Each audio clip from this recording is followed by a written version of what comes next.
Welcome, everyone. Thank you so much for being here tonight. It's my great pleasure on behalf of the John C. Danforth Center on Religion and Politics to welcome you to this year's Banach Tansman Memorial Lecture. We're thrilled. My name is Fanny Bialik, I should say. I'm a faculty member at the center, and I'm honored to be a member of the Banach Lecture Selection Committee. Dr. Isaac Banach and his wife Isabel, both of blessed memory, endowed the Banach Tansman Lecture on Jewish medical ethics in memory of their grandparents. And after many years of coordination of the lecture at the medical school and other arms of Washington University, the Center on Religion and Politics have been honored to house the lecture since 2018. With the input of faculty from the center, the medical school, and the invaluable work especially of Jonathan and Rena Banach, we're delighted to present tonight's event. Let me extend my deepest gratitude to Jonathan and Rena and to the Banach family for this wonderful event that you brought to the community in St. Louis, to the community at Washington University, and to all of us who are able to be here tonight for making this occasion possible really in every way. We also want to acknowledge, particularly on behalf of the center, the passing of Isabel Banach last summer, of blessed memory. Her absence is keenly felt this evening. And I'll say on a personal note, it was a pleasure to sit with her at the lecture last year, and I greatly enjoyed our conversation afterwards. And I'll be thinking of her. I'll turn things over to Jonathan in just a moment to introduce tonight's speaker. But before I do, please join me in thanking the staff and others who have made this possible.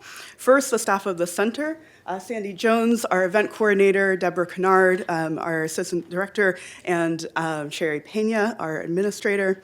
We also want to thank Cindy Levy and the Jewish Federation for co-sponsoring the event and for hosting us here at the Federation. And so the order of events for tonight will be that we'll have Jonathan's introduction, the lecture, followed by a short Q&A, and then I invite you all to join us in the atrium for a reception afterwards to continue the conversation. So thank you, Jonathan.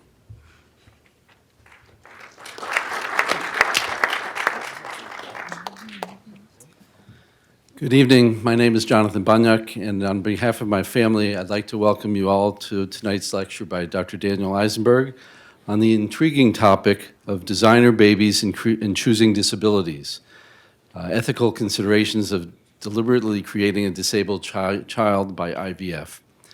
The Banach Tansman Lecture Series was initiated in 1979 by my father, Dr. Isaac Banach of blessed memory, to bring some of the most highly respected experts in Jewish medical ethics from around the world to St. Louis. Since my father's battle with leukemia, to which he succumbed in 2013, our family and many of his colleagues have wanted to continue the lectures in tribute to his ideals and his ethical approach to medical practice and to life in general. Sadly, my mother, Isabel, who was his life partner for over 51 years of marriage and sat amongst us for Dr. David Pelkowitz's lecture less than a year ago, passed away from heart failure last summer. I will have more to add in her memory in a few moments. My parents' steadfast commitment to Jewish ideals, and particularly to our family, friends, and the Jewish community, and to the world, are the reason for the perpetuation of this program. We have partnered with Washington University's John C. Danforth Center on Religion and Politics and the Jewish Federation of St. Louis and its Center for Jewish Learning to host tonight's event. The Danforth Center of Religion and Politics was established in 2010 to educate people about the vast impact religion in its many forms has had on the United States through the nation's history. We're pleased that Dr. Marie Griffith, who was not sure that you could be here today, was able to join us.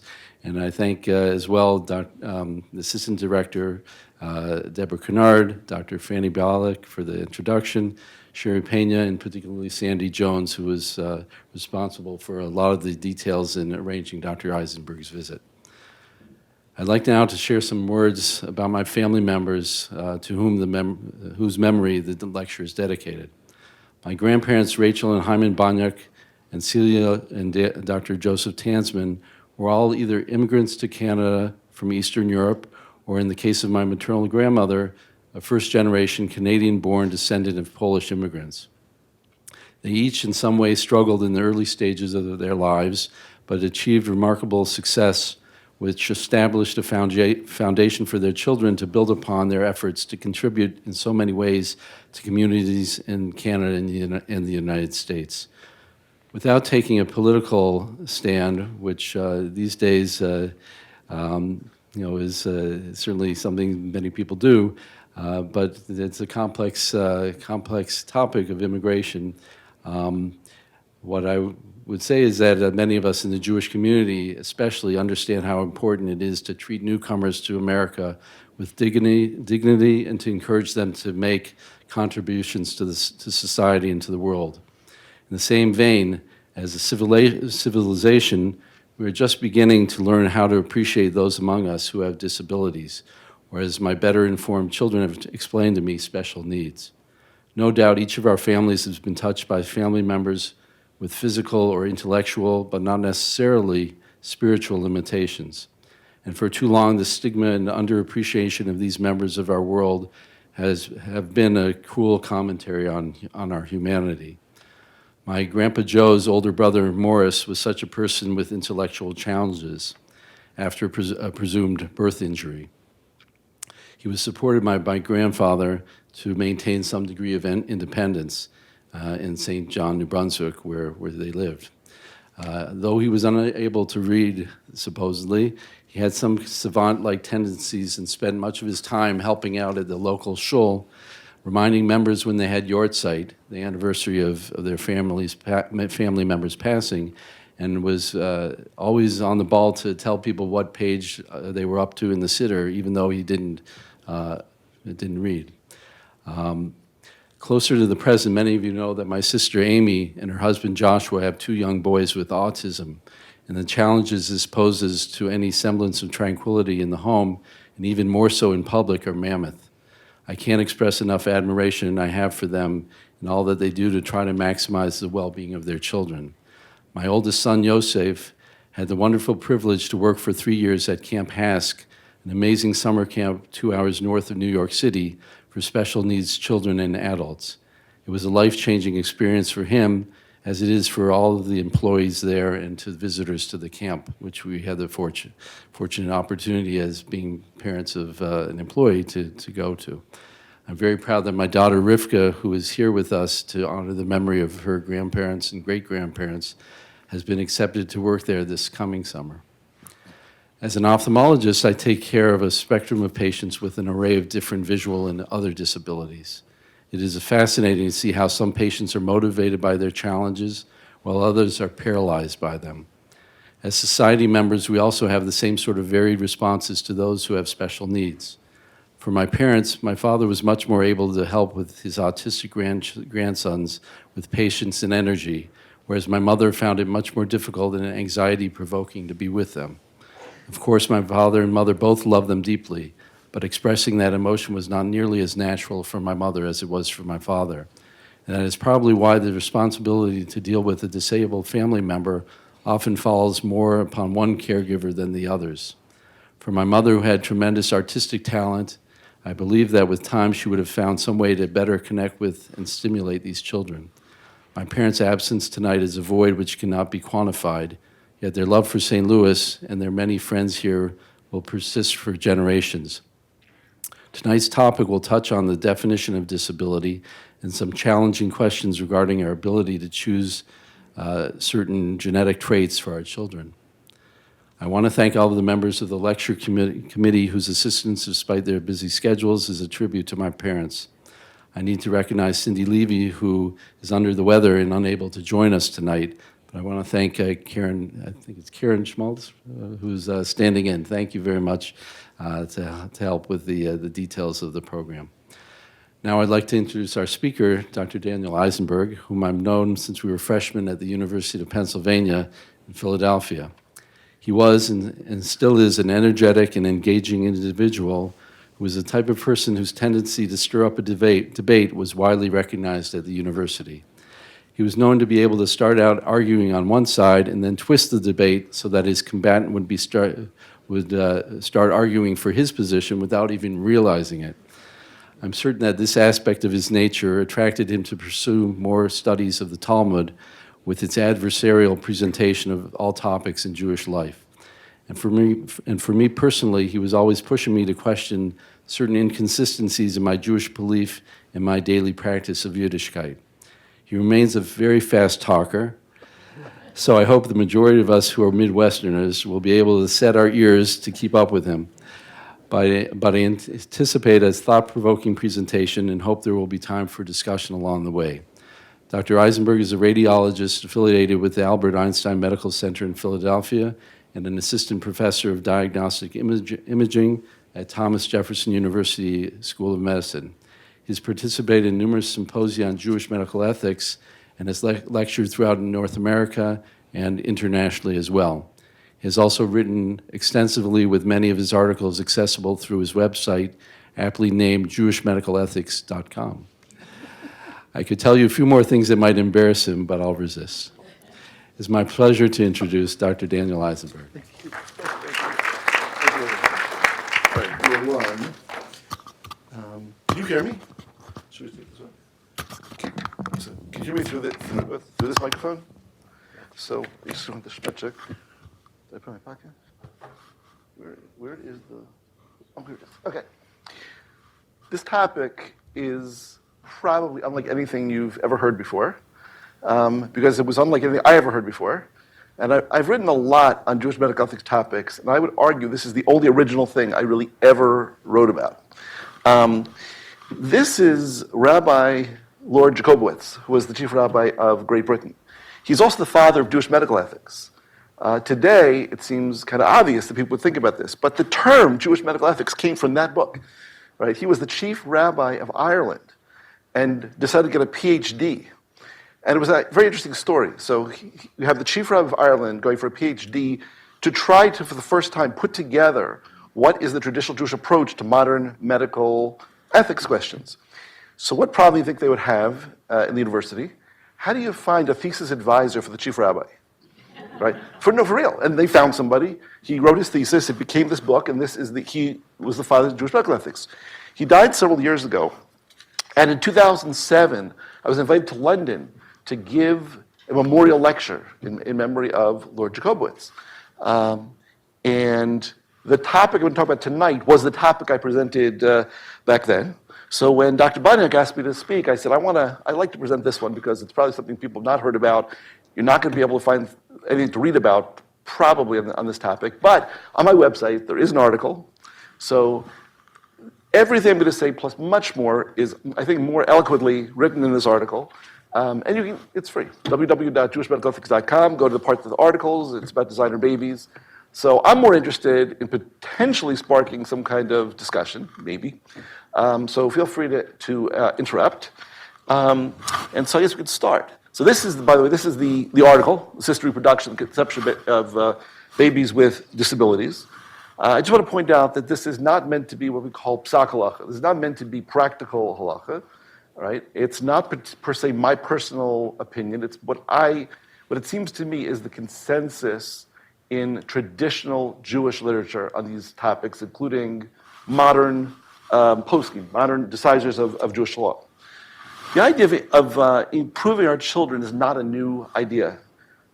It started with eugenics, which was the concept that says if you carefully choose who gets to have children, you can improve the gene pool. So really what you want to do is have only the better people have children. So you can kind of get rid of the underclass. Now that does not sound very American. But eugenics was a tremendous issue in the early 20th century. Just out of interest, do you think it was an issue in the United States? Yeah? There was a U.S. Eugenics Office. I don't really have it in this talk. The Eugenics Office, right, actually had a guy named Harry Laughlin who headed it, who wrote a sample law for the United States to basically prevent the reproduction of undesirables, right? So this is the United States. This is pre-World War II. In case anyone's wondering, most of you here are probably undesirables because if you're wearing glasses, that counted. If you have a hearing aid, that counts. In fact, being a ne'er-do-well, I'm not sure what a ne'er-do-well is, but that was in the law, right? Ne'er-do-wells were also being encouraged not to reproduce. So what happened? In fact, there were state fairs. There were, like we have animal, well, actually, I'm in Missouri. I'm sure there's some state fair here, right? But instead of bringing animals, you brought your children, and they gave away like certificates for the best family, just like for the best cow. But best, okay, so that was the beginning, eugenics. What do you think ended eugenics? The big push for eugenics? Right? Yeah, the Nazis just overdid it a little bit, right? It became very unpopular. But the whole world, this was the whole world. There were states in this country, by the way, that involuntarily sterilized people. The Helsinki Accords, I don't know if that's what ended this. In Virginia, there was a Supreme Court case called Bell versus Buck, right? Oliver Wendell Holmes, who was a great American, actually wrote the opinion with a famous statement that says, 3 generations of imbeciles is enough. It was about a girl who was actually involuntarily sterilized and was not even told that she was sterilized. Stephen, what was his name? Not Stephen Hawkins. I forgot his name, from Harvard, actually used to write a little article in Smithsonian, and he tracked her down. She did not know she'd been sterilized. It's a very sad story. Look at it. It's Buck versus Bell. And years later, you can Google this. Virginia finally apologized for sterilizing people. California apologized for sterilizing people. This was a very sad time, right? But you really couldn't choose much with eugenics. All you could do is hopefully get the right people to marry. But that changed with the advent of in vitro fertilization and artificial insemination, because now you could pick the right person. In fact, there was this is the genius factor, a curious history of the Nobel Prize sperm bank. What you could do is, that would make sense. You find they would have Nobel laureates, I guess male ones, right, donate their sperm in order for women to be able to have really smart babies. Okay, that was progress, right? And then we were getting to the point now of designer babies, because now you don't have to rely on finding the right person, right? With CRISPR, soon you'll be able to pick any traits you want and be able to choose what kind of children you want to have. Today's discussion is not really about disability. It's more about the question of choosing disability, right? Those are 2 of my kids when they were little. And I would make the assumption, or I used to assume, that parents basically want the best for their kids. And that you pray your children will be healthy, and that they'll have desirable physical traits and personality traits, but you get what you get. The question is, what's desirable, right? So I would have thought desirable is basically healthy. I mean, the number one thing you think people want to be healthy babies. Well, that's what I thought till this came out. I have the real paper with me if you want to see it. This came out of Johns Hopkins in 2006 from a journal called Fertility and Sterility. And it asked a very interesting question, which is, why do IVF clinics do IVF? Now, I thought that would be an obvious question. What are the 2 reasons? Either people are infertile, they can't have kids, or they want to prevent having sick kids. That's right, that makes sense. This is from the paper. For what purpose? Genetic tests for more than 1,000 conditions are now available, including deadly childhood illnesses, milder conditions such as hereditary deafness, the risk of adult onset cancers. Virtually any genetic test could be used in PGD, and there's no consensus as to what diseases or conditions warrant the use of PGD. I'm going to explain later what PGD is, but basically it allows you to do IVF and choose which of the pre-embryos to implant. All right. Some prospective parents have sought PGD to select an embryo for the presence of a particular disease or disability, such as deafness, in order that the child would share that characteristic with the parents. 3% of IVF PGD clinics report having provided PGD to couples who seek to use PGD in this manner. Now, every single person that I would raise this issue with thought they heard wrong. Right? Like, what do you mean? It must be a misprint. It's not a misprint.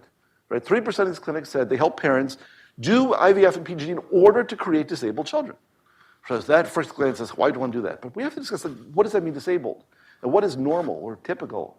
And is it really inappropriate to choose, right? So you can imagine the publication of this survey caused a little bit of a firestorm in the media. And despite the shocked reaction of a lot of people to why would you want to do this, not everybody was so unbelievably shocked. This is USA Today. It's an AP story. It was in multiple newspapers, right? Some ponder designer babies with mom or dad's defective genes. Look here. What jumps out at you about the people in this picture? They're dwarfs, and they're married. The power to create perfect designer babies, let me see if this works. Yeah, right? It looms over the world of prenatal taste. But what if doctors started doing the opposite? Creating made-to-order babies with genetic defects would seem to be an ethical minefield. But to some parents with disabilities say deafness or dwarfism, it just means making babies like them. And a recent survey of US clinics, the paper that I was told you about, says it's already happening. 3% or 4 clinics surveyed said they had provided the costly and complicated procedure. So what's going on? So this was not a new idea. In the Hastings report, there's the magazine, which is a scholarly journal about medical ethics. Around the same time, this article came out, the Ashley treatment, best interest, convenience, and parental decision-making. So there was this little girl, Ashley, who had static encephalitis. Basically, she was never going to develop beyond the mental age of like 9 months. So with the permission of the ethics committee at the University of Washington, right, they created something called the Ashley treatment. Ashley's parents what they did basically is removed her breast buds, right, gave her hormones to stunt her growth, removed her uterus. So the idea would be she wouldn't grow very big, right? She'd weigh like 70 pounds for her whole life. And the parents argued and said it's good for her because now if we can move her around, we can take her places. The worst thing if you are debilitated is not to be able to move. It causes pulmonary emboli and all kinds of things. So they said we can take her places, we can give her a bath, we can actually move her. She weighs 180 pounds, how can we really move her? Okay, Ashley's parents argued that they sought the Ashley treatment in order to alleviate Ashley's discomfort and boredom, although I don't really understand with a 9-month age how she was bored, but that's not really the issue. Their contention that stunting Ashley's growth was done for sake of improving our daughter's quality of life and not to convenience her caregivers is controversial. Obvious question came up was this done for her or was this done for them? Undoubtedly, the parents are right that Ashley will benefit in the manner they've proposed if they can do all these things for her. The claim about the value of small size in particular social circumstances is certainly not unique. Dwarfs have given the same argument as a justification preferring to have short children. They've argued that parenting dwarfs is desirable for them because of their own size, because they have made modifications to their homes and their surroundings to take into account their short stature. Now, this came out independent of that article I just showed you, right? That this was not a new idea. But is that such an unreasonable statement, right? The question is it really so strange, right? Do we really always want the best for our children? Right? Everybody knows that is. The average, I would say, average kid, that's Charlie Brown, right? Most people recognize, right, that they're satisfied with just basically average kids. And I would say, simply put, normal parents just want normal children like themselves. And the reason we don't push so hard for certain traits is because we don't have them, right? Everybody's kind of in the middle of the bell curve, and you just want another kid who's on the middle of the bell curve. But we all want kids who look like us. But what happens if you don't look like everybody else, right? Is it so strange to want children who look like you? For instance, these dwarfs, right? It's called achondroplasia. It's the most common form of dwarfism. Basically, it's a normal lifespan. It's a normal intellectual growth, right? There are orthopedic issues, some worse than others. But basically, they're what I would call have normal lives, except they're actually very short stature, right? So if society doesn't place the genetic perfection of its children as the highest ideal, why should it object to those people who want to choose offspring that share their own limitations or disabilities, right? We all get what we get, right? So why do we naturally object to the idea of this couple wanting children to look like them? I just want to point out, right, you can see and talk about, this for dwarfism is a dominant gene. That is to say, it's not like a lot of Jewish genetic diseases that are recessive, right? If either one of those people, no matter who they married, right, have a 50% chance of offspring being a dwarf, because they basically are carrying one gene for dwarfism and one for normal stature. If two dwarfs marry, right, so now you have two dominant genes and two recessive genes. And bottom line is you'll have 1 in 4 children on average who are going to be double dominant, and it's fatal. So if this couple, for argument's sake, if they have children the regular way, 1/4 of their children are going to die. And I don't know offhand if it's in utero or shortly after birth, but it is not compatible with life. However, if only one of them passes down their gene, then the child will be a dwarf. And if both of them pass down the normal gene, the child will be normal stature. So that means basically that 1/4 of their children will die, right? Half will be dwarfs, and 1/4 will be normal stature.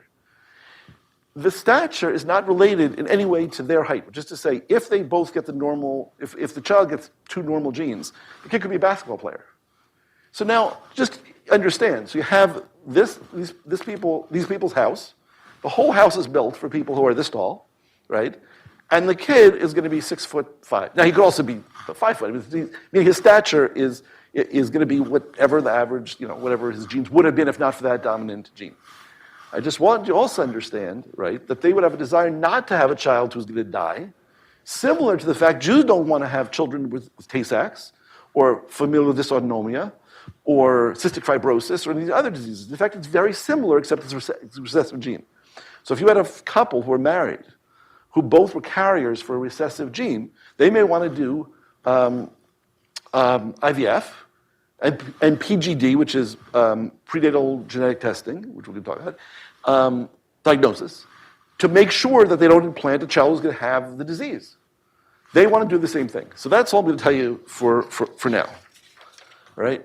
Now, I think it's apparent from the Torah that in everyday experience that it's often really an emotional issue of having children. Married couples want children, and it's not per se just because the Torah says, be fruitful and multiply.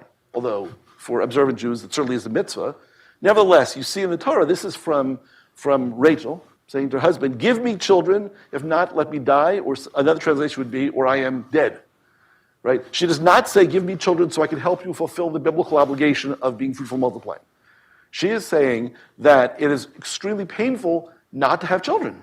And that's really what drives probably most people to want to have children. That's important because there's no obligation in Jewish law to do IVF. If you cannot have children the regular way, according to almost everybody, there's no obligation, right, to go through IVF. The question is going to be, are you allowed to? And the answer, just spoiler, is yes. Almost every posting says yes, you can, right? So we're going to see that we're a couple unable to have children by any unassisted method, right? Most rabbis would allow but not require IVF, right? It's kind of a compassionate halakhic approach to infertility, right? And if this is so, if there were no means of preventing the creation of a child with a significant disability, right? Perhaps there might be no compelling reason to forbid implanting a child who is disabled. Then at least you get to have a child. On the other hand, you might still raise the question whether it's appropriate to create a child who is going to be, whatever that means, disabled, which we have to talk about. So we have to talk a little about these new reproductive technologies, right? The first question that people would ask is, are we playing God, whatever that means? There's no real concept in Judaism of an objection to playing God. And in fact, there's an obligation to play God. Anyway, just for fun, where would you find obligation to play God? Whatever that means. It's a big chance to interact. Is it? Well, because it's saving lives. But when the world's created, God basically says, right, to Adam, right, be fruitful and multiply, right, and conquer the world, which is interpreted to mean build bridges, use the world, right? The world is incomplete. You're supposed to complete it. And this idea of who are we to decide, right? We are supposed to decide. In fact, this is from Havdalah. This is what we say every Saturday night. Blessed are you, Hashem, our God, King of the universe, who separates between holy and secular, between light and darkness, between Israel and the nations, between the 7th day and the 6 days of labor. Blessed are you, Hashem, who separates between holy and secular. We are obligated to make distinctions, right? The Torah says, I put in front of you the good and the bad, life and death, pick life. We are obligated to look into questions and to make a decision about what is appropriate and what is not, right? So, while we are very actually zealous about using new technology, there are limitations.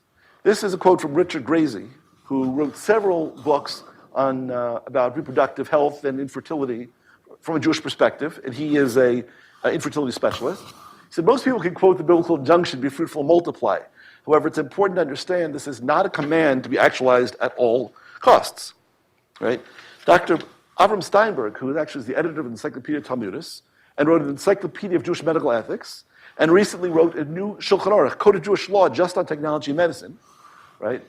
says the following. Obviously, society should not be involved in intimate and private decisions of couples, but when they come to the society for help and for assistance with expenses, it seems to me legitimate for society to make limited decisions. He is one of the world's experts on Jewish medical ethics. So the idea of us choosing is not such a strange idea. And I'm bringing this up because you could end this whole conversation saying, who are we to choose? Well, that's the way God made us. So I guess it brings up the question, is technology good or bad? Some people think technology is good. Okay, but the only deal I'm going to make is everyone has to vote. You don't have to be right, you just have to vote. Everyone says technology is good, raise your hand. Everyone says technology is bad, raise your hand. Oh. Well, I think the answer is that from a Jewish perspective, technology is amoral. Not immoral, amoral. It depends what you do with it, right? If you want to use nuclear energy to power New York City and keep people's lights on, that's a great thing. But if you want to put a dirty bomb in New York City and blow up the island, that would be bad. So the issue is really what you do with it. And that's kind of the issue and the approach that the Societies of Jewish Law have taken to IVF, right?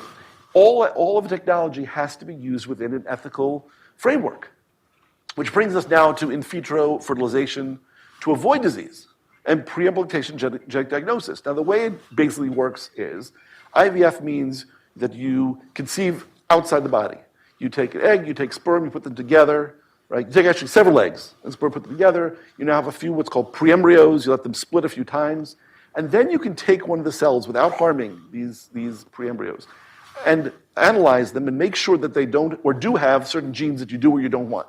So for instance, if you had a couple who were both carriers for Tay-Sachs or, again, cystic fibrosis or something like that, right? You do IVF, you look at these pre-embryos, and you make sure you don't implant one that has two genes for whatever the disease is. And therefore, no child will have this disease. Does it make sense? Because that's kind of the crux of this whole discussion. We're interested in what PGD kind of is. Okay. So, just as a side note, many religious advisors have dealt with this. It basically is accepted by most. In fact, it is even accepted to be able to destroy the extras, because you raise the question, which is a big issue with the Catholic Church, what do you do with all these extra pre-embryos that are now sitting in freezers? I know the Catholic Church encourages people to adopt them, right, because they have a problem with killing. This was part of the major discussion and argument about stem cell research many years ago.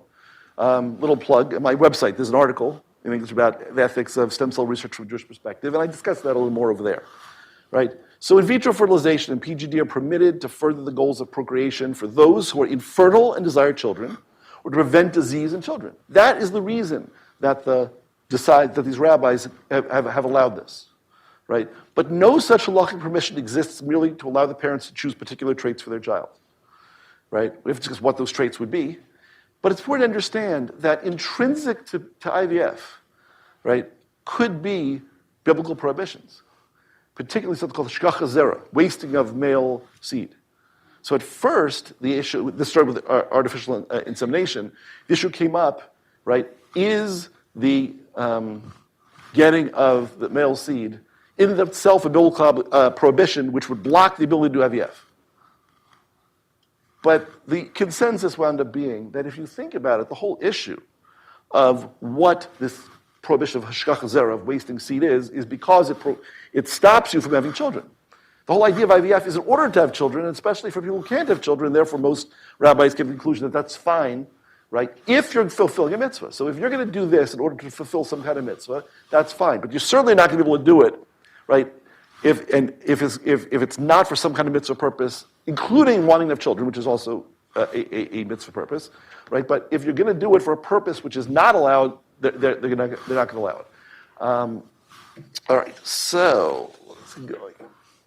So the capacity of a couple to have unaffected children naturally is certainly a sufficient reason to disallow the use of the new reproductive technologies to a priori create ill or disabled children. So that's the first practical issue, which is to say, right, if a couple could have children naturally, right, we're certainly not going to allow the potential prohibitions to do IVF in order to create disabled children, which to begin with is something which may be problematic. So now we have to kind of deal with the obvious, I don't know, if it's the 800-pound gorilla in the room, or what is a disability? Because that's really the issue, right? So I think it's important to distinguish between three things. The word impairment is a physiological definition that describes an abnormality in physical or mental function at the organ level. What that means is, something wrong with your eyes, because everyone here seems to be an ophthalmologist, from what I can tell, right? There's something wrong with your arm. There is an organ level problem. There's nothing judgmental about that. It just simply is a physiologic definition that describes organ level abnormality. A disability, right, connotes a restriction of activity, a disturbance at the level of the person, not the organ. Disability restricts the capability of a person to perform a particular activity, often causing the inability to perform some or all of the activities of daily life. It's only because others are fully capable that another is disabled, right? So what that means is the following, right? Being deaf is only a disability if everybody else can hear, right? If there would be somebody born with a sixth sense that nobody else has, right? To some extent, you could say everybody is disabled but that person, but we probably wouldn't say that. We probably would just say there's something odd about that person, not there's something missing in everybody else, right? So disability is basically restriction of activity, disturbance level of the person, not the organ. It is not judgmental per se. Handicap, right? The meaning of a disability relative to the value of society. And that is an interesting issue, right? To say someone disabled is a little bit of an objective definition, right? That is, someone can't walk, right? And therefore they cannot get to shul on Shabbos, right? They are disabled. They don't have the ability, disabled. They don't have the ability to do whatever the thing is. Not good, not bad, it just is. Handicap is what does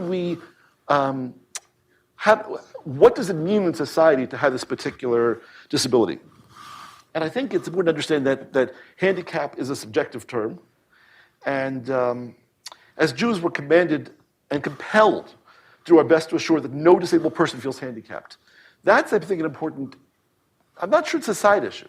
It's important to understand that this is something which should not be controversial, and this is something which, I'm not sure if it's controversial, but is an issue of societal importance in discussing, whether or not we turn people into being handicapped by their disability. Judaism, particularly through what's called Musar, which is studies of improving your midos, your ethical characteristics, right, teaches that we have an ethical duty to eradicate a sense of low esteem that turns a disability into a handicap. It's clearly the case that many great people, such as Moses, had disabilities but were not handicapped. But does that sound strange to anybody? What was Moses' disability? He had a speech problem. Either he stuttered or something. But he said straight out, this is not some interpretation. He basically says straight in the Torah, right? Have a heavy mouth. I basically, you're sending me to go talk to the most powerful king in the world, right? I can't get the words out. Nevertheless, he seemed to be able to accomplish the mission that he was sent on, right? So he had a disability, but he wasn't handicapped. And I think it's an important thing to have in the background. An individual is considered to have a disability if he or she has a physical or mental impairment that substantially limits one or more major life activities as record of such impairment or is regarded as having such an impairment. That's the American with Disabilities Act. And I only bring all this stuff up because I think to have the whole discussion, you really have to decide, like, what does that mean? Is disability a feeling? Is it a subjective thing? And the answer is no. I mean, there are laws. The ADA has legal requirements for certain very specific disabilities, right? And we could actually use that to define what is a disability that some of these parents want to create, right? So what I did at this time was this. I wrote to the Little People of America. Little People of America is a organization that represents little people, right? Dwarfs, I guess midgets also, right? And they advocate. So I wrote and said, when this article came in, said, well, what's your policy? What is your policy on choosing disabled children, right? So as part of this discussion, I went to their website, and on their website, it says the following, quote, Certainly a number of short-statured people could be considered disabled as a result of conditions, mainly orthopedic, related to their type of dwarfism. So the first thing is there are real physical disabilities that can be related to dwarfism. Okay, that's the first thing. In addition, access issues and problems exist even for healthy little people, which is forget about any orthopedic issues. The fact is, if you're 3'9", right, it impacts your activities of daily of living. For example, the simple fact that most achondroplastic adults cannot reach an automated teller machine. Dwarfism is a recognized condition under the Americans with Disabilities Act. So this is an objective standard to some extent. So we can start to ask this question, say these parents who say, I want a child like me, right, truly are advocating for having disabled children. Now, disabled children is objective. Is that necessarily a problem? So let's go into a little bit more. The question, the real question of tonight is what's called in Hebrew, lichatchila versus b'diavad. A priori or after the fact. Right? There's a difference between discussing disability as an established fact, which is how do you deal with someone who is disabled, or how do we as a society deal with disability, right? Versus the idea of creating disabilities on purpose. Right? And as we're going to discuss, this in no way should minimize the value of any person, right? Most of the discussions I'm sure you've heard in the past are how do we as a society deal with disability? But that article that I brought up at the beginning really deals with the question about deliberately creating disability. And I think it's clear in Jewish law, just not giving too much, does not sanction the usage of assisted reproduction to deliberately create children with preventable disabilities. Such a desire is unlikely to become a common scenario, though. That's not really the question. Practically speaking, while that article is interesting, there are not going to be a lot of people who are going to say, I want to have a disabled child. It's a lot more nuanced than that. So this is a pedigree, right? And here is just for anyone who's not medically oriented, right? These people with the stripes are affected individuals because it is an autosomal dominant gene, which means that both of these parents have one gene for achondroplasia, right? And they're dwarfs because all you need is one gene for dominant disease, and you will have the phenotype, the disease, right? And this is as I was explaining. So 1 in 4 is going to what we're going to call for now normal, which means 2 recessive genes not for dwarfism, right? 2 of them would be affected because they're each going to have one gene for dwarfism, and 1/4 is going to be severely affected, possibly lethal. In our case, it is lethal because they're going to have 2 genes, right? So the question would be that while I don't want, per se, to create a disabled child, right, what happens if you had, let's say, 2 dwarfs, right, who are married, and they want to have viable children? So the most common type of dwarfism is achondroplasia. This is a very common thing, right? And again, normal life expectancy, all this kind of thing, but they don't want to have this double dominant. So what are they going to do? I think completely rational. They're going to do IVF and PGD, right? So obviously they want to avoid having the double dominant, right? So once the preembryo homozygous for achondroplasia is removed, right, which preembryo should be implanted? The dwarfs or the normal stature ones? That starts to become a fascinating question, which is you're not going to get a lot of argument from anybody who says, I want to do IVF and PGD to eliminate disease. That's what we've always wanted to do. But what happens, now you've taken out this, this child, right? We're going to make sure that this is not getting implanted.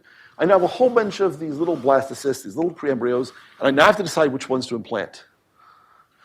So first of all, generically, which one do you want to implant? The one that's normal or one who's affected? And by the way, I learned something from the geneticists in my hospital. Normal is not the word anyone uses anymore. It's typical and atypical, which I think is a very worthwhile way to look at it. Because really what it means is to be, like I said, disability means you're not like everybody else, so it's atypical. And tomorrow morning I'm going to be speaking to the high school here about genetic screening. And don't tell anybody, but I'm going to say, almost for sure, there are going to be a bunch of people in the room who are suffering from a double recessive disease called blue eyes. Because Blue eyes is a recessive gene, and if you have one gene for it and one for brown eyes, you have brown eyes. But if unfortunately you wind up with two genes for this, you wind up with blue eyes. Now, if you find blue eyes to be something that's desirable, then you don't call it a disease. But let's say a society, for whatever reason, was convinced that blue eyes means I don't know you are inhabited by the devil. And this thing sounds crazy, but in Africa, there's a whole issue about albinos. Albinos are hunted down because there's a belief, there's something about about their bodies that's good for medicinal purposes or something, and people hack at them with machetes because their skin is so white, because there's so there's this disease called blue eyes, right? So the question we have to ask is, going back more seriously, is this. These are my choices. Who do I implant? So before I go any further, any thoughts? Meaning, is it severe enough, a disability, let's say to be deaf, if we're assuming it's genetic deafness, or to be a dwarf? Let's make it simple, be a dwarf, right? To now say, I do not want to implant a child who will be a dwarf. You actually have a third choice, Yeah. which is to randomly choose. Okay. Then you have 2/3 of the chance of getting a dwarf, and Right. 1/3 of having a normal stature child. Right. Absolutely. You're saying do PGD and choosing not to choose. No, the scenario you gave was Yeah. to select out the No, severely affected. well, no, everyone's going to do that. That I still agree. Nobody wants the. Stop there. You could remove the severely Yes, affected. that's choosing not to choose. I'm with you. It's saying I'm not going to make a choice, like you say. It's random. It's a lottery. I'm not going to deliberately choose one over another. Yeah. The question reminds me, if I have it right, Ralph Weinstein once had this overwhelming disease, and it depends on how you frame the question. If you're framing it to save a life, there may be more inclination to permit it, whereas if you're trying to do something else and you focus on what you're going to kill or destroy or something in a negative way, maybe not. And his solution, if I remember that, was he was saving the life of the one who could be saved, and therefore by framing it that way, it was permitted. So that is an unbelievably fascinating case, which was in Philadelphia, Children's Hospital, which is where I live.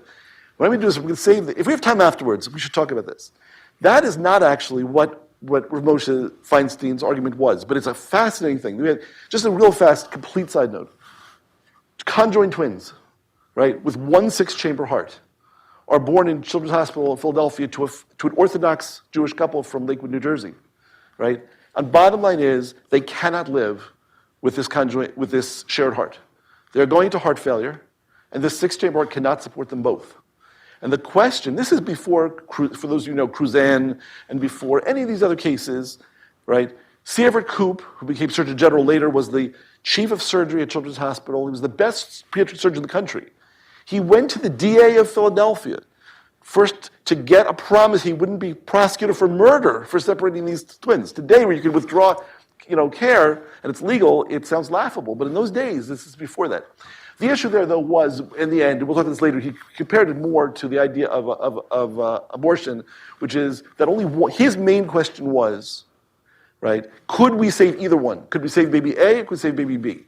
And the issue was only baby A's chest cavity was big enough to hold this heart. Baby B could not be saved no matter what, and therefore he allowed them to save baby A. But maybe afterwards we'll go back to that. Okay, there's another choice here, and that is the medical choice, which is normally what you do with IVF and PGD is you implant the embryo that seems medically most likely to be successful. Right? IVF is getting much, much better, but it's not, but it still, especially years ago, did not have such a great success rate. That's how you wind up with multifetal pregnancies, because what you would do is implant several of these embryos, hoping that at least one of them would take. So there's a way to grade these. There's a system.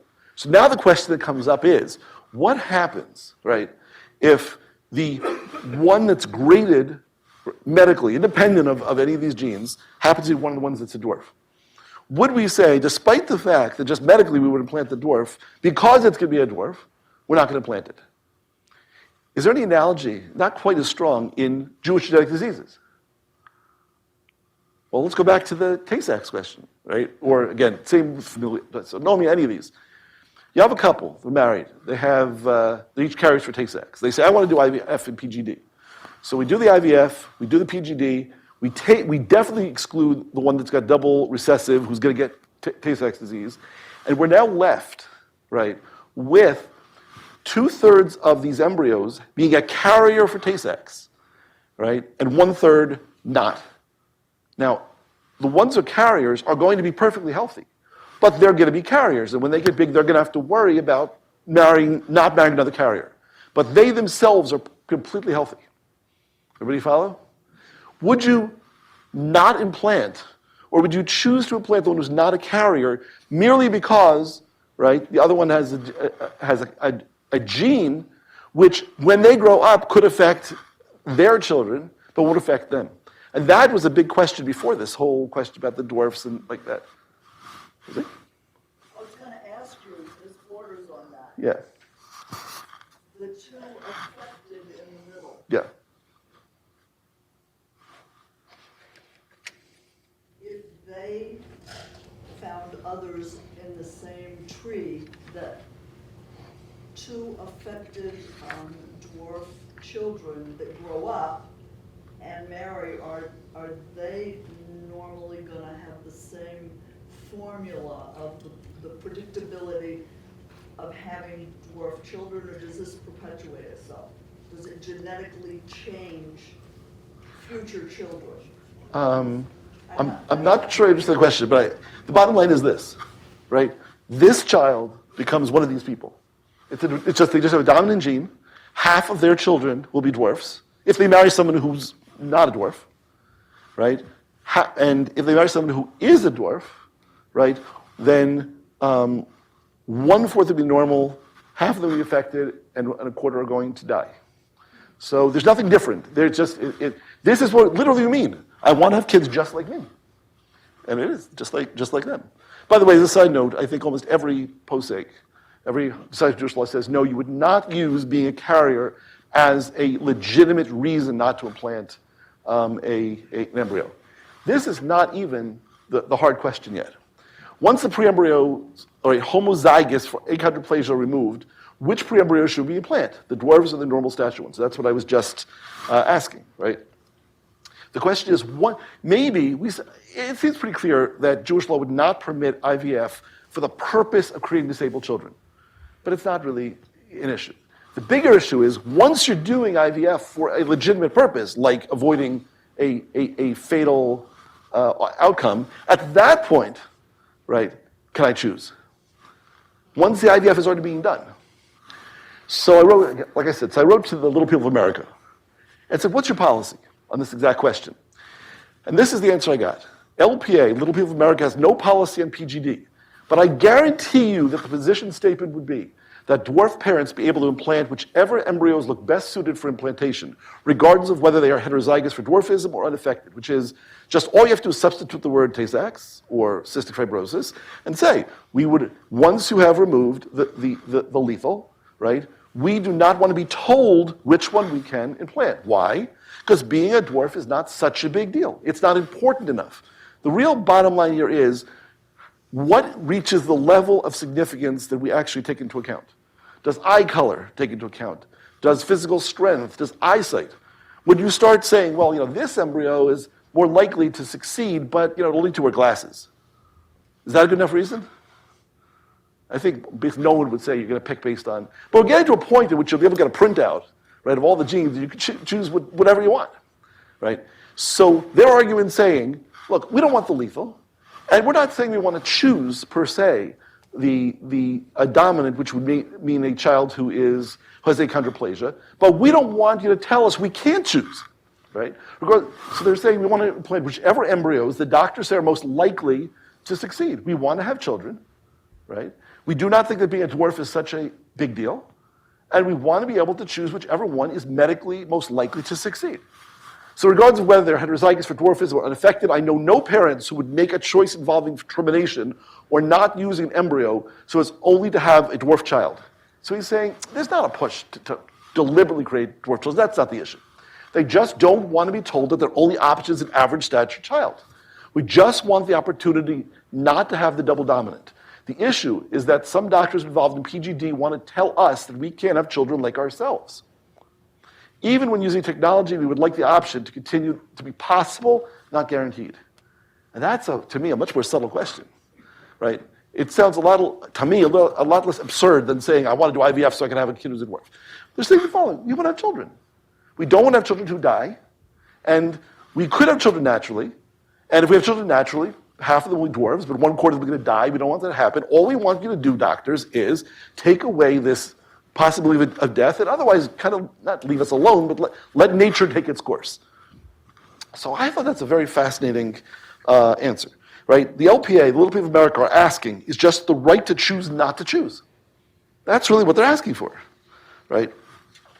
So I think it's pretty clear that the major rabbinic decisors that permit IVF and PGD only in order to avoid having a child with a disease or abnormality. And it's very unlikely that any would permit these procedures in order to specifically create a child with a disability. But once IVF and PGD is being performed for infertility or legitimate preventing lethal disease, right, do we have to actively prevent a dwarf from being born or someone deaf? Because that's what it's going to be. We're going to make a decision to actively stop this dwarf from being born, right? So now we're getting into the real Jewish side of this, but I thought that you really have to understand the real essence of the question. Is there a prohibition of choosing a disabled child once IVF is being performed? So, ask the question to David Cohen. I don't know if any of you know who that is. He is a major posting, a major rabbinic decisor in the United States of very high status. And that's the question straight. He's the only posting I know who answered this question. I have the answer in writing. And he was asked the question, what do you do? So David Cohen argues the prohibition of causing pain to another Jew includes a not yet conceived fetus. That is what we call in Hebrew a tremendous chiddush. Chiddush means it's a very novel answer, right? I understand that I can't do something to harm you, right? But in general, Jewish law does not recognize things that are not in the world yet, right? And that's part of the issue, by the way, in genetic screening, which is there's an obligation to guard your health. There's a biblical obligation to guard your health. Okay, so you have to go to the doctor, and if you get this new coronavirus, you got to get treated. But are your unborn children included in this Torah obligation of guarding your health? And you're not even married yet. I say to you, go get genetic screening so that you don't, so if you're a carrier and that person's a carrier, you don't marry. Because if you marry, there's a 1/4 chance, right, that your child will have this recessive disease and possibly die. And you say to me, now wait a minute, is there an obligation of the Torah to guard the health of the children that I'm going to have with a person I haven't married yet? Or is that too many steps removed? So Rav Cohen argues and says there is a prohibition of causing pain, that's clear in the Torah, to somebody else. Right? But he says this includes, right, a fetus that's not yet even conceived. He says, just as one may not take an action that will cause tsar, pain, to another person, one may not perform an action that will create a child who will suffer. It's very, very interesting. Right? And now this is, as I talk more, this may create a little more debate. I don't know. I'm not asking you to agree or disagree. I'm just telling you what I found out as I looked into this. He has another interesting opinion on the same topic. Right? He says, right, that having a single woman, right, have a child through, let's say, IVF, which theoretically, from a halachic perspective, may be permitted, right? He says is not allowed because of the stigma attached to this child will have no father, right? The embarrassment and things like that. It's very, very interesting, right? Is there really any basis in Jewish law and in Jewish literature for this idea that there's an obligation to avoid disease in children? This has all been very nice and fluffy, but the question is, right, when you learn Torah, you're looking for sources. So now I want to show you some of the sources, right?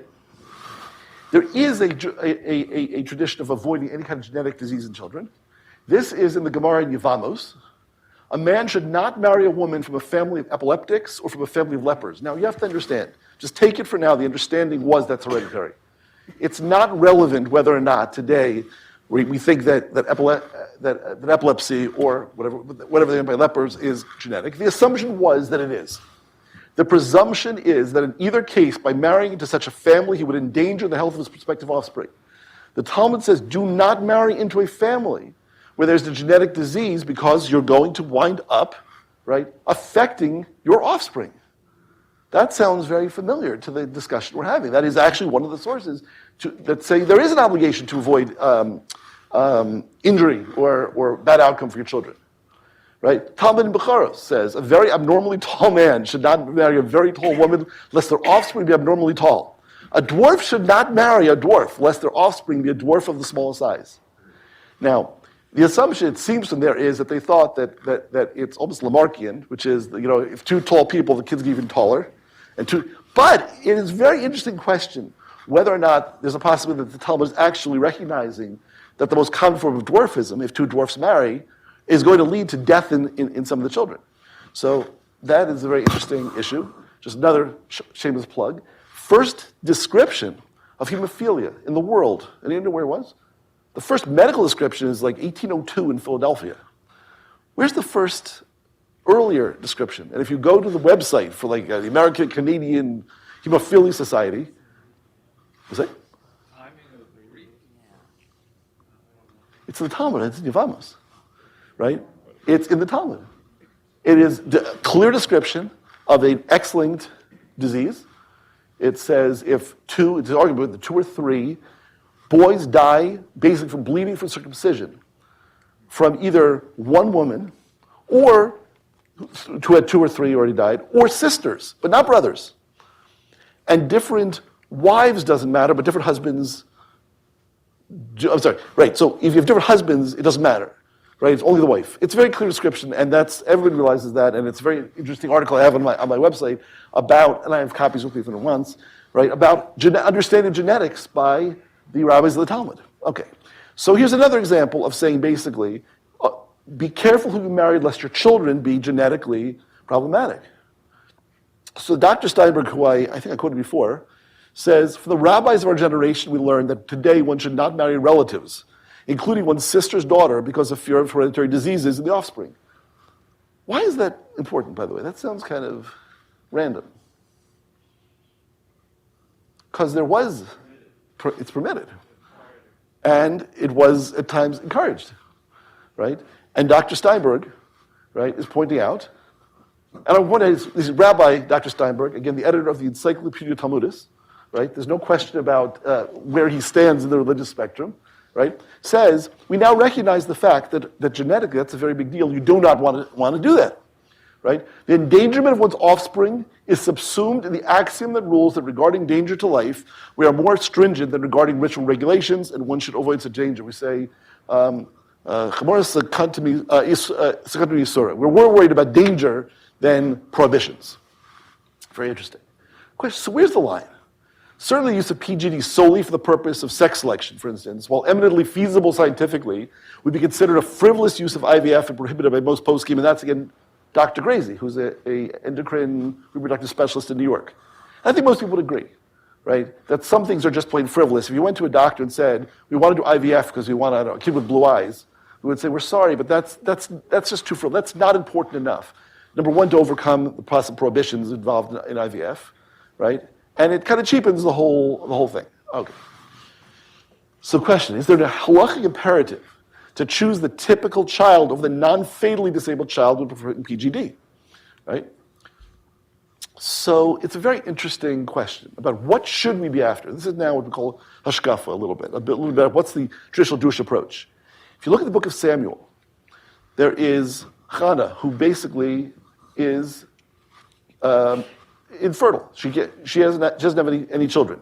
She goes up to the Mishkan and she prays, right? And she said a vow and said, "Oh Lord of hosts, if you will look upon the affliction of your bondwoman, and you will remember me, and you will not forget your bondwoman, and you will give me your bondwoman a man-child," Hebrew is Zera Anashim. She prays for something called Zera Anashim, "and I shall give him to the Lord all the days of his life, and no razor shall come upon his head." Just for the biblical scholars, who's her son?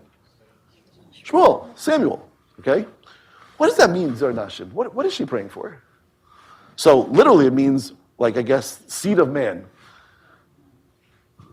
Right? Gemara Brachos 31b. This is the Talmud. The rabbi said, Zera Anashim, which, for those of you who are doing Hebrew, it's right there, right? Means a child who is absorbed among the people. When Rav Dimi came from Israel, he explained that Chana meant neither tall nor short, thin nor fat, pale nor ruddy, brilliant nor foolish, right? What is it that she's asking for? She's saying, I want a child who doesn't stand out. Right? A typical child, right? Forget about normal, abnormal. I want typical because I don't want attention drawn. Because today, since every Jewish child is a genius, this is very odd to think, right? Why would you not want a brilliant child, right?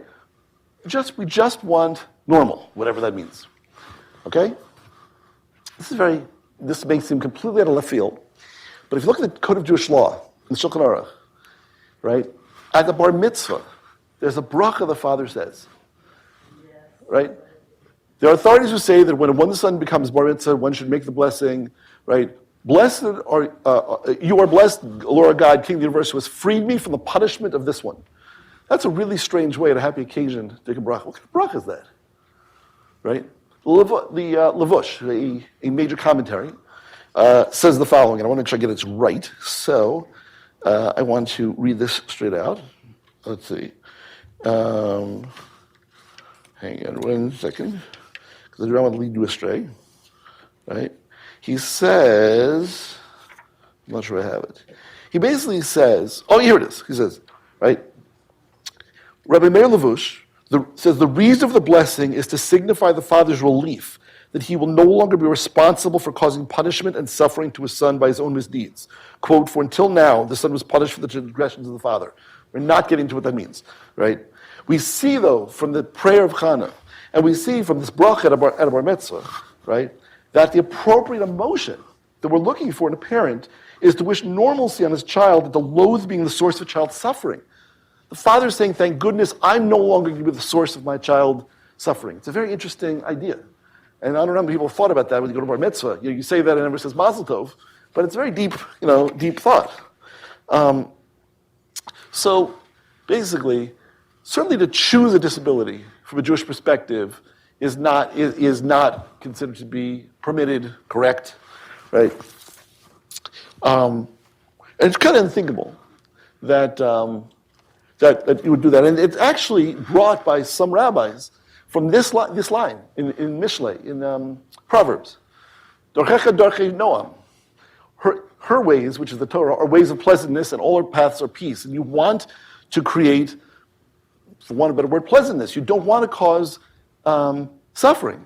That there's actually a prohibition of causing people suffering.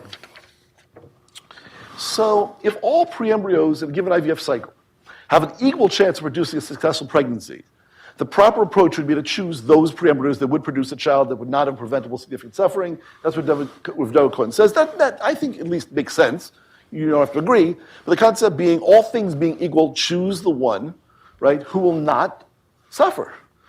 But unfortunately, though, well, I shouldn't say unfortunately, it raises the question about what happens when fertility comes up against disability.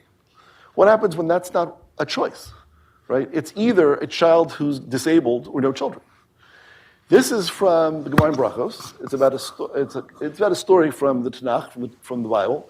Hezekiah said to Isaiah, what is the reason for all this? So basically the story is, Hezekiah got very sick, and the prophet Isaiah comes to him, right, and says, basically, you're going to die in this world, and you're not getting the world to come. So Hezekiah says, by the way, that's a funny way to do what's called Bikur Cholim. It's a funny way to visit, to comfort someone who's sick. What's the reason for this? And Isaiah said to him, it's because you did not engage in the mitzvah of procreation. You didn't have children. Hezekiah said to him, that's because I saw by Ruach HaKodesh, divine inspiration, that immortal children would come forth from me. He says, if I get married, right, the kids are not going to be good. This is not physical, this is spiritual. Anybody know who Hezekiah's son was? Menashe. You know who Menashe was? He's probably the evilest king, at least at the beginning of his life, right, that we ever had. He basically tried to completely wipe out the Torah and institute idol worship throughout Israel. Hezekiah says, you don't want me to get married. You don't want me to have kids. It's not going to be pretty, right? Isaiah said to him, what concern are the hidden things of Hashem to you? What you're commanded by Hashem, you're required to do, and what is good before Hashem, he will do, meaning, pru urvu, be fruitful and multiply. That's your responsibility. It's not your responsibility, right? What the outcome is. That's God's responsibility. Okay, right? So you might think, right, that disability is not an important criterion in Jewish family planning, right? With the parents have a known genetic defect, but that would not really be true. I'm going to bring two responsa from Rav Moshe Feinstein, right? When Tay-Sachs testing first came out, he was asked the question, should we screen for Tay-Sachs? Now, if the answer is not your job to worry about the future, right? You just get married and have kids and God worries about what happens. He says that you might think that. He says you might think what says in the Torah is Tamim tiyeh M'Shem Elokecha. Walk in simplicity in front of God. Don't worry too much about the future. You just live your life and do what you're supposed to do. And since that, if God forbid this were to happen, to have a Tay-Sachs baby, it would cause tremendous suffering for the parents of the child, not to mention the child's going to die, right? It's appropriate for one who is ready to get married to test himself. And thus it is proper to publicize the test in newspapers and through the other avenues that would inform the public that there's a test like this. So he's saying, okay, test. You should be avoiding genetic abnormalities, especially ones that are fatal. Does this jive with what we just saw? No? I say yes. He's not saying don't have kids. He's saying that it is an important issue to avoid having sick children, but you still have to have kids.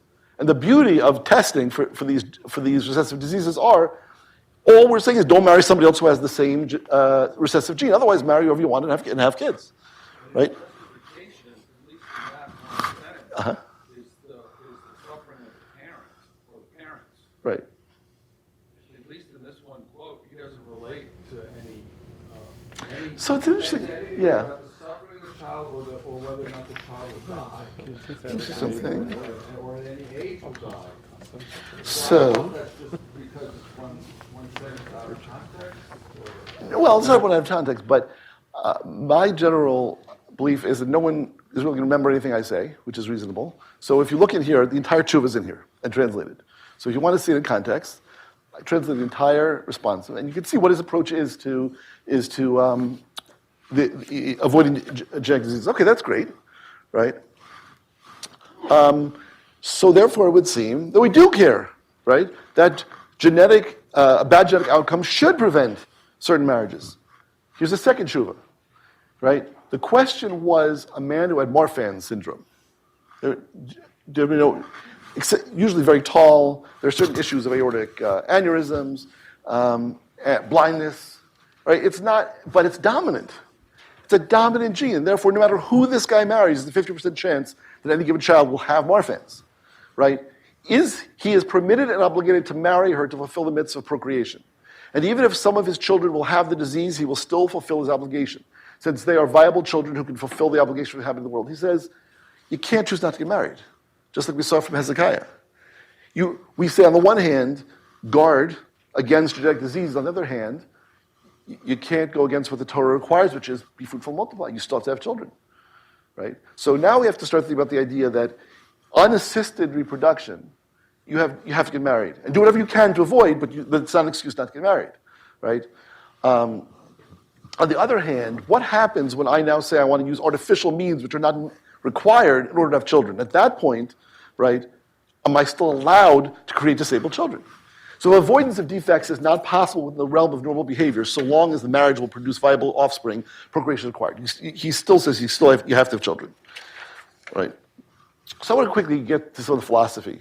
Again, I encourage you to read the article. I think it's pretty good, right? And it's much more eloquent than what I'm saying, right? But for this reason, there's no obligation on the part of two married dwarfs to avoid having children naturally, even the probability is that 75% of the children will be dwarfs or non-viable. This is to say, nobody's going to say to the dwarf couple, don't have children. In fact, if they're Jewish, we're going to say, you have to have children, right? And half of them will be dwarfs. In fact, really, 2/3 will be dwarfs because 1/4 of them are going to die, right? But the question now comes up, what happens if you decide to do IVF? Because in this situation, you have no choice. You get what you get. But now, if you do IVF, right, you can do PGD. You can avoid. You are now entering a situation in which you can avoid having the disabled child. So if the couple does choose to utilize IVF with PGD, the preponderance of halachic evidence would indicate that if there is a choice, the couple should choose to implant the unaffected pre-embryos if they will likely lead to a viable pregnancy. Okay, that fits with what David Cohen said. So I want to bring up a last dilemma, a conundrum, and then ends, we can do some questions, right? The last dilemma is this. What about infertility versus disability? What happens in the end if it winds up being either no kids or a kid with disability? Once the IVF process is initiated, if all available pre-embryos will grow into disabled children, can you implant any of them? Now, Rav Dov Cohen, it would seem, might argue that if you want to do IVF, let's say in a situation with the dwarfs, you have to agree in advance that you're going to implant, right, the normal, the non-dominant, right, child. Okay, that fits. But that doesn't always work. What happens if you did the IVF, you said, fine, I'm with you. You do the IVF, and it winds up being that the only, because it's a statistics thing, the only children you have, embryos you have, are either, right, double dominant will die or going to be dwarfs. And there is no normal one. Can you implant? And this is the last dilemma of infertility versus disability. The already born individual with a particular genetically based disability sees the choice not to implant a pre-embryo with the same genetic defect in favor of a normal pre-embryo as question the value of their own existence. This is the real philosophy of this, which is, what does this person feel who says, no, we don't think we should implant people who look like you, right? That's the person who's got it. The third party performing IVF, PGD, however, sees the decision as a choice between alternatives and should opt for the one that will likely create the best outcome, that being a child without a disability. So when the only current extant pre-embryos will have a severe disability, the choice is to implant or attempt another round of IVF, which may not be feasible. The corpus of Jewish law and tradition would suggest that a parent not deliberately create a child who will suffer if it can be avoided. That's the punchline. And I want to bring up one last really interesting Gemara. What I call the conundrum of non-existence. Right? The person who's disabled may look at this and say, you are telling me that my life is invaluable. Right? By implying that you would not implant a baby that looks like me, you're saying I never should have been born. Is that what we're saying? This is a Gemara, the Talmud in Eruvin, which is a really, if you think of it, strange and interesting thing. For 2.5 years, the school of Shammai and the school of Hillel debated. These said it is better for man not to have been created than to have been created. And these said it's better for man to have been created than not to have been created. They voted. I think it's kind of an interesting idea. I don't know if they had a caucus or how they do this, right? They voted, right? And this is what they decided. They voted to conclude that it would have been better for man not to have been created, but now that he's been created, let him investigate his deeds. Meaning, life is tough, and probably you'd be better off if never been created and not have to go through all this hardship. But once you're created, you're here, and now you have to do what you have to do, right? So, using in vitro fertilization, and I have a long, except we don't have time, long discussion of this in the article about what that means, what the Gemara is talking about, and how actually, to some extent, there's a whole role reversal with God, which is clearly, from this Gemara, what you see is that God thinks it's worth us being created. And how do you know that? Because we're created, right? But that doesn't mean when we have the choice that voluntarily we would want to create something like this. That's the nutshell of a very long discussion. So limitations of the ability to choose. Using in vitro fertilization to deliberately create children with disabilities is a fundamental misuse of modern reproductive technologies and an abuse of the Torah mandate to manipulate the world for the good of mankind from a Jewish perspective. Why? Right? Because we do not encourage tsar. We do not encourage difficulty. It is true that what doesn't kill you makes you stronger, but that doesn't mean we encourage people to be in that situation. Right? We pray every morning. May it be your will you accustom us to study your Torah and attach us to your commandments. Do not bring us into the power of error, nor into the power of transgression and sin, nor into the power of challenge. This is the one I'm after. Meaning, there's a whole long discussion about David HaMelech, King David, who wanted to be challenged so he could overcome it, and he didn't. Right? We're not looking for invitations to have challenges to overcome. But when we have them, we have no choice but to try to overcome them. Nor into the power of scorn, let not the evil inclination dominate us. Right? There's a concept called lifnei iver, which I'm going to talk about over Shabbos, which is do not put a stumbling block before the blind. You don't want to put a situation in front of somebody that may cause them to stumble, not even physically, but even like giving people bad advice or causing someone else to do something which is not permitted. Conclusion, despite the natural desire of a parent to have children that resemble themselves, no person has the right to place serious obstacles before their children in order to satisfy their own self-interest. Having a child through the new reproductive technologies is not a religious duty, and one should not pursue such technology at the expense of creating a child who will suffer. That's my take on what the contemporary halacha is. And thank you for coming. That's my website, and that's Liberty Bell, where I live in Philadelphia.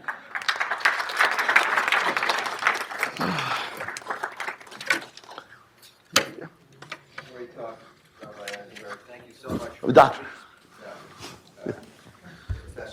Thank you so much for speaking quickly, because I've been living here for 25 years, and it's very refreshing to hear you talk that way. So, I think it's normal. It's typical. I think you're all atypical.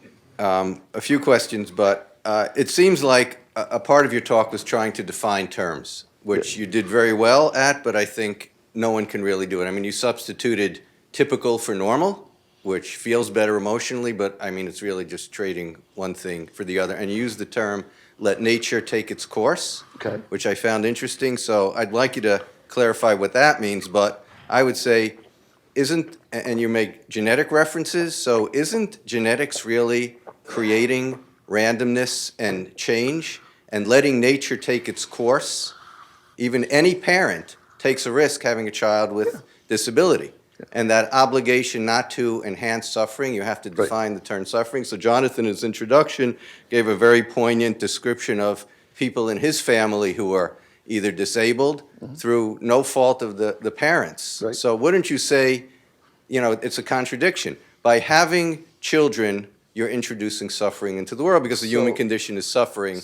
And letting nature take its course is, in fact, perhaps worse than actively creating. So that's actually a great question. That sums up, I think, in two sentences, what I'm saying is the following. The Torah requires people to have children. And the natural way of having children, you cannot really control what the children will be like. In a situation in which you're going through normal reproduction, right, that's to say, nature takes its course. You get what you get, right? But you're obligated to have children, like that Marfan syndrome case.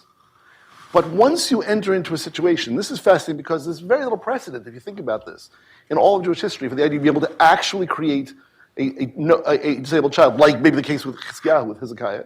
At that point, you now may have an obligation to use your ability to control what the child will be like to avoid pain and suffering. Like I said, the two dwarfs were married. Absolutely. We can have children. They should have children, right? If they choose, though, to go through IVF and say, I'm now entering into a situation which I do have control of whether the children will be healthy, then there's an obligation to increase health. So that's what I meant by nature taking its course. I don't have control, right? I don't mean to say that natural versus non-natural. I just mean to say normal reproduction, you don't get a lot of choices. Yeah.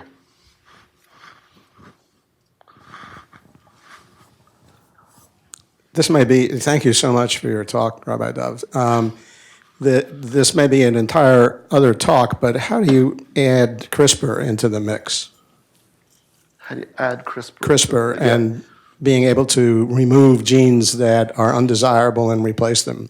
So, in a nutshell, the first issue is it safe? So before any of these things, you have to decide that enough work has been done that it's now safe. Because this whole issue is about taking risk. Let's now say CRISPR is perfected. It's going to work. It's not going to cut out the wrong gene. The answer is it's fantastic. It's similar to this, which is, why would we object to, for instance, Tay-Sachs? What would you do? You take a kid with Tay-Sachs who's got hexosaminidose A, right, deficiency, and is going to die, right? You chop out the genes for the defective gene, put in a gene and he's cured. We think this is fantastic. The question will come up, like any other technology, is what are the limitations? It's not that CRISPR is ethical or not ethical, it's what you do with it. Right? If you use CRISPR to avoid disease, you can now cure hemophilia, it'll be wonderful. Right? You want to create an army of zombies. I would say that's not good. Right? I mean, the question will be what you want to do with it. And then society, and when society, to some extent, from a traditional Jewish view means post-scheme religious decisors, we have to decide what's legitimate and what's not. But it's a good question. I'm afraid that we'll have to stop there. I'm sorry, but we'll continue the conversation out in the atrium. I want to note before we thank Dr. Eisenberg that the building does close at 9:30, so please keep that in mind as you begin your conversation. We will need to be out of here by then, but please join me in thanking Dr. Eisenberg for a very important